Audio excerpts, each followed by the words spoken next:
into the heart of a family in Casablanca. Here's what I love about travel. Stranger can often amaze you. Sometimes a single day can bring a beautiful surprise, a simple kindness that opens your heart and makes you a different person by the time you go to sleep, more tender, less dreaded than you were when you woke up. This pub this particular day began at 7 in the morning in Casablanca. My friend Miguel and I were going visit Adela Fif, a young man I've worked with on a volunteer project in Kenitra, an industrial city on Moroccan coast. He had been expecting us to arrive in Casablanca for a few days now, and since he had no telephone, he had written down his address and told us to just show up. His mother and sister were always at home. As my planes were leaving from Casablanca the following morning, we wanted to get an early start so we could spend the whole day with him.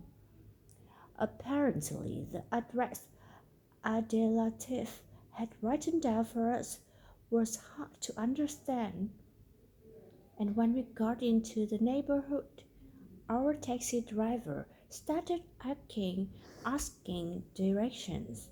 Eventually, with the help of a policeman and then a little boy, we were led to a house down a winding road. Our driver went to the door and inquired. He came back to the cab, saying Adela's sister was in this house visiting friends and would come along to show us where they live. Soon a girl of about 16 emerged from the house. Surprisingly, she didn't resemble Adela at all. Still, I'd seen other families where children didn't look alike, so I didn't give it too much thought. We waited in the yard whilst the sister went in and returned accompanied by her mother, sister, and brother-in-law, all of whom greeted us with cautious warmth. We were showed in a pristine home with multicolored tiles lining the walls. The mother told us in broken French that Adelatif was out, but would be home soon.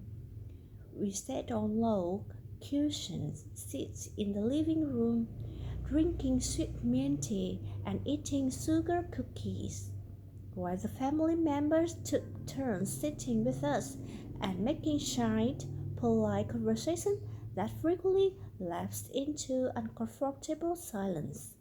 As anything was said, Miguel would say, "What?"